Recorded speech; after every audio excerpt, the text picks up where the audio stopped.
Good afternoon, everyone.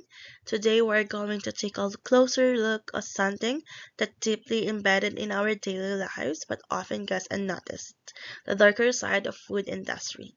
Our topic is junk food, sugar, and additives, the dark side of food industry. We will be diving into how the modern food industry has shaped our eating habits, the health consequences that come with it, and the role of big corporates in influencing what ends up on our plates. This presentation is brought to you by Group 2, myself, Catherine Rose Tabadero, Tuji Yuntin, Ashim Kumar, and Chetna Chetna. So before I continue our presentation, I'm Catherine Rose Tabadero, 100336276. Catherine Rose Tabadero, 10336276. So let's begin with the basic but crucial truth. What we eat every day isn't just about hunger or taste. It's about influence, addiction, and a long-term health. To understand the full picture, let's break into the three parts. First, we have the addictive by design, health consequences, and the corporate influences. First, let's go to the addictive by design. Did you know that many processed food are scientifically created to be addictive? This isn't a conspiracy. It's strategy. Food manufacturers hire food scientists to create combinations of sugar, fat, and salt that hit what's known as the bliss point, the exact ratio that makes food feel satisfying and craveable. Think of how hard it is to eat just one chip or one cookie. That's by design. These foods hijack our brains, reward system, and make us want more even when we're not hungry. So second, we have the health consequences. The health consequences, the result is this engineered addiction is a public health crisis. Diet-related illness have skyrocketed. We're talking about rising obesity rates, especially in children and teens. The chronic conditions like type 2 diabetes, high blood pressure, and heart disease becoming more common. Even in younger age groups, it's not just a physical health. Mental health can be affected too. Poor nutrition has been linked to mood of disorder like anxiety and depression, particularly when high sugar, high fat, diet reflects in the nutrient-rich food. Next, we have the corporate influence. So if these food are harmful, why are they everywhere? The answer lies in corporate influences. Major food companies spend billions of dollars on marketing campaigns, sponsorship, and lobbying efforts to protect their interests, keep their products on shelves. They shape policies, they target low-income communities, and create an individual where it's easier to find a bag of chips than a fresh apple. Now, it's because they're powerful. They often avoid responsibilities for the harm from their product cost. So, these three pillars, addiction, um, health impact, and corporate power, are the foundation of this issue. And they led us to the next big question. What exactly is the food industry doing behind the scenes? Right? What exactly the food industry doing behind the scenes? So, on our next slide is the role of the food industry. Let's take a closer look at what the food industry itself is structured. Why it is continues to thrive despite the damage it's causing. First, we have the profit first. At the heart of it, all in one thing, profit, the companies aren't focused on our well-being. They're focused on sales and growth. Natural, wholesome ingredients cost more.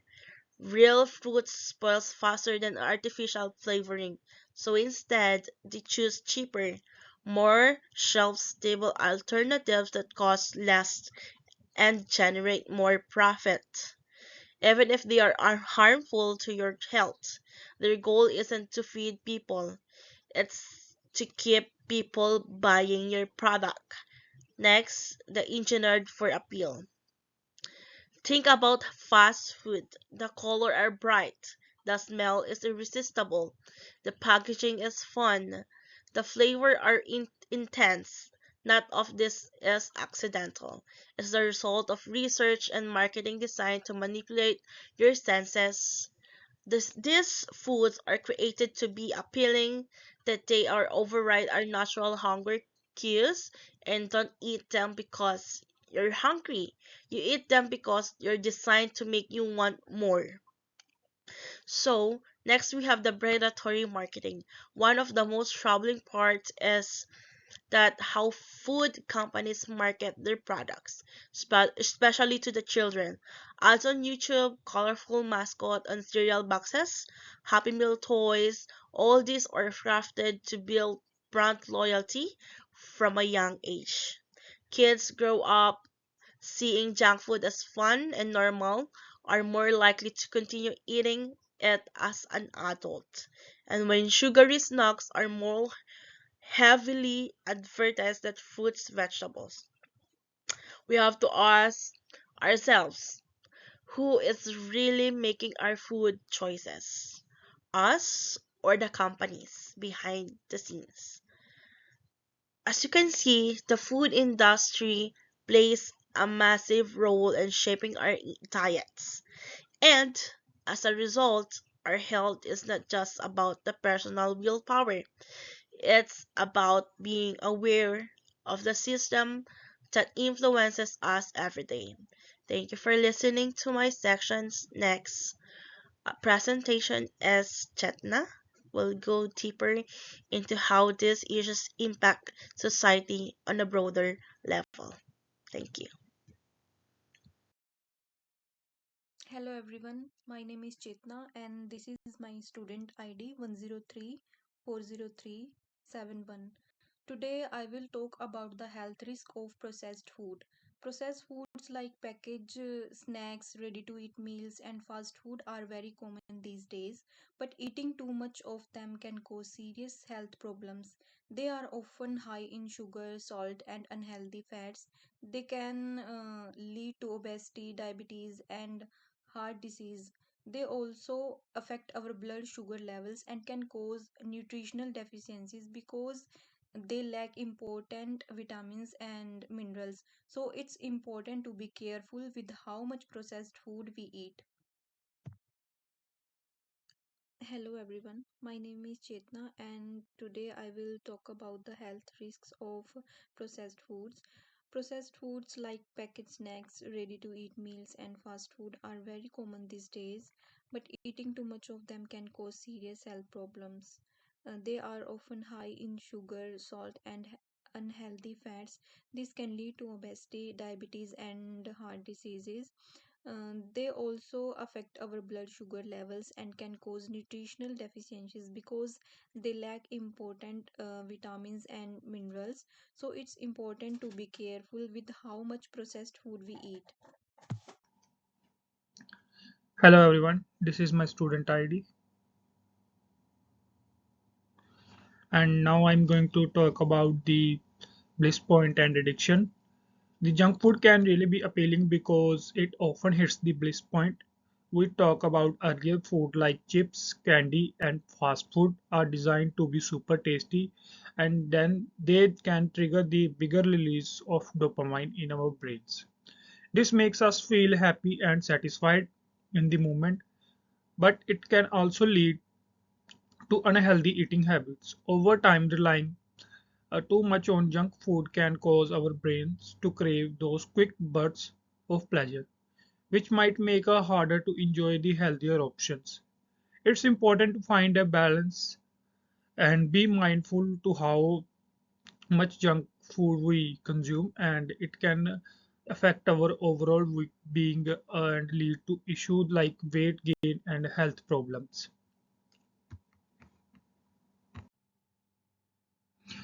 Junk food, particularly those high in sugar and additives, poses significantly health risk.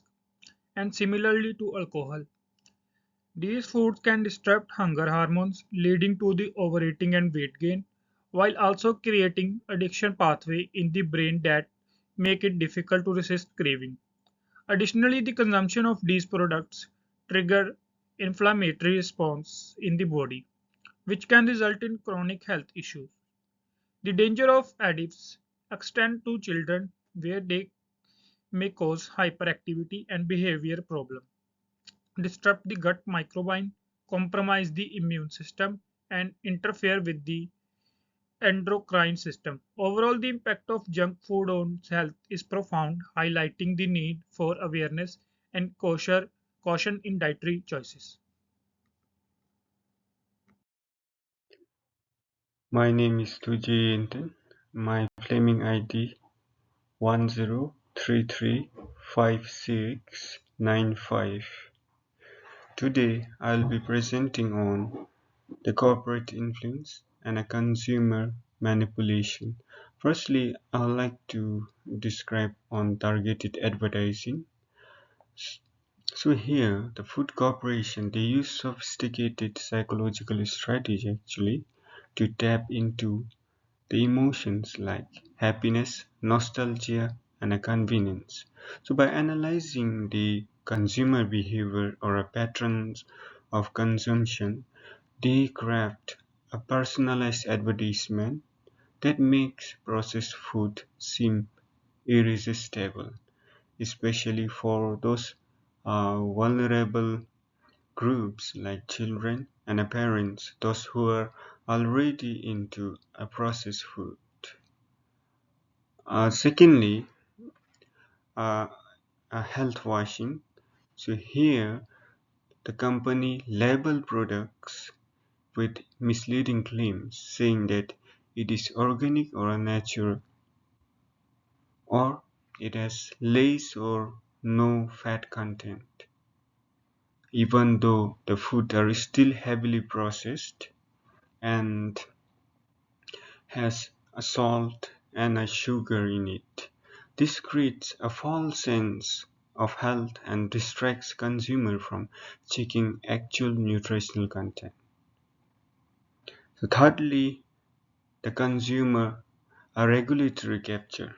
Yeah, some corporation they also uh, exert actually the influence over the agencies that is meant to regulate them actually, such as they are trying to weaken the food safety standard and also to block the health protective laws.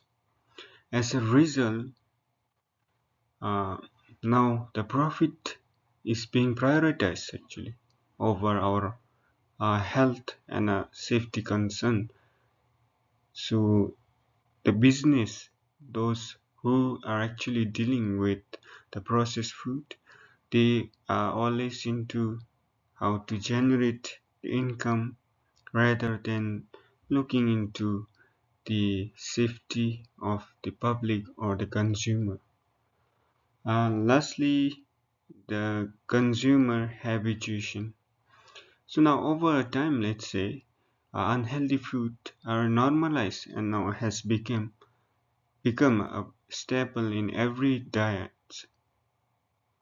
So through repeated exposure and the culture that has reinforced the people to develop cravings and also lifelong dependencies on a processed food and a sugar coated or with a salt content food. Those are introduced especially in a childhood or the olden days. So now after consuming it for a long term, so we obviously expect that it has become part of our life. So those are the four factors that has influenced and has changed the mindset of actually a buyer by the large giant firms, especially those who are processing food and selling in the market. Now I'll be elaborating on the call to action. What can we do after that? So first we have to become a level smart. So let me talk more on it.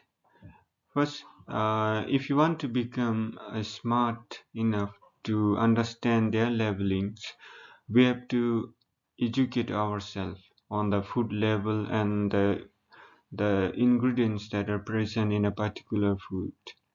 We have to avoid the food with the artificial additives.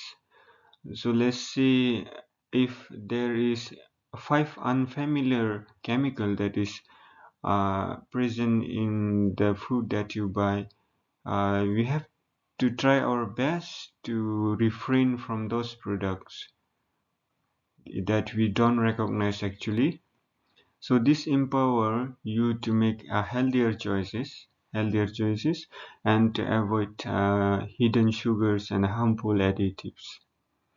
Uh, Now we have second the vote with your wallet. So every purchase is actually a vote. Let's say so choose the products that the companies prioritize clean, nutritious, and a transparent product rather than the products that has the hidden chemicals or additives in it. So the consumer demand is powerful on the other hand, because when more people buy healthy options, the industry is naturally forced to transform and to adapt to the preference that is made by the consumer. So we should use our spending in a way to shape our healthier food system. So thirdly, we have advocate for a change. So push for the policies, firstly, that protect public health, such as restriction on the junk food consumption, and special to children, and there should be a presence of a clear labeling uh, on the food. And we should also help to improvise those call of action by joining health initiatives. We should write to decision makers on the policy change, a special policy change, which is more effective when driven by the informed and the voice of the public. So lastly, we have the return to basics. Now let's get back to the basic needs. What we need is actually the food, clothes, and a shelter. That's a basic for every one of us. So better, let's simplify the meals that we consume. So let's cook from the scratch whenever it is possible, to reduce the dependency on the processed food, and shop the perimeter of the grocery store where the fresh food and the vegetables, meats, and the dairy products are usually found.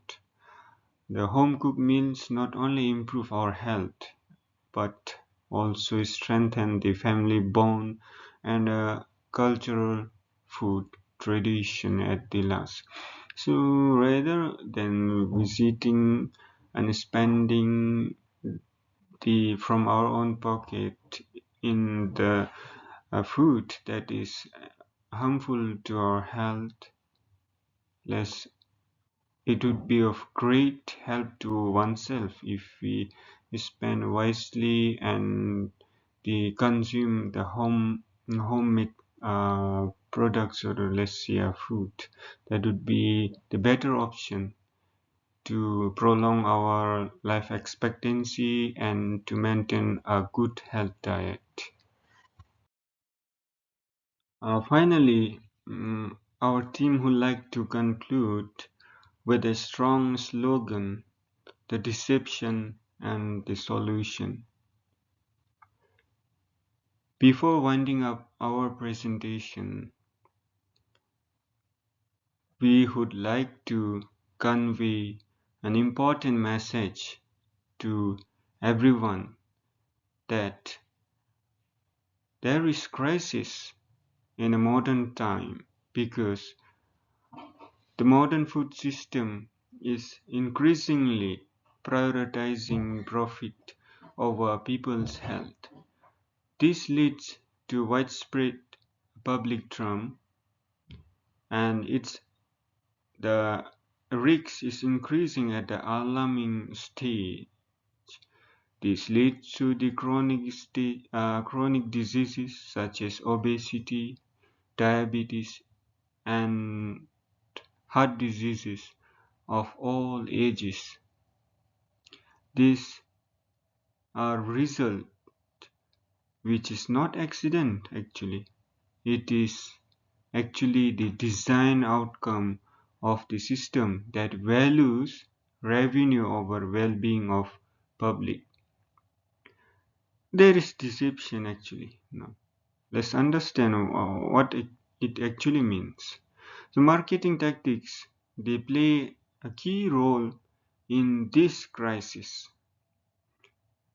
The highly processed food that are often designed to not to consume are often disguised, as a healthy options for the consumer by strategic labeling, meaning that it says the food is natural or it contains less or no fat, even though it contains lots of salt and sugar. Actually, this is misleading claim, and it's a deception after all. So behind the scene, the food scientist engineer, these products are to override our natural hunger cues, keeping consumer hooked by misleading risks. So I have reflected, I have presented with those crises, the deception that we experience. Now we are going to uh, bring out the solution. So there is no or not much to be bothered actually. It can be resolved within no time if we are really conscious about what actually that particular food is to us. Here, the answer it, it lies on the knowledge and the collective action. So not one or two can change the system. So it involves everyone's hand, thought, and action together to bring the changes. So by understanding how the system works, we can make smarter food choices and advocate for a healthier food environment. Together, we can demand transparency, we can challenge deceptive marketing tactics, and also we can support a food system that places human health above the corporate profit. So those are only the solution that can change the perception of processed food. Uh, I would like to thank our professor for rendering such opportunity without which we couldn't have learned all those knowledge, experience over those processed food. So not only this, we have learned how to make a good preference while going through lots of options. Thank you. and have a good life ahead, everyone.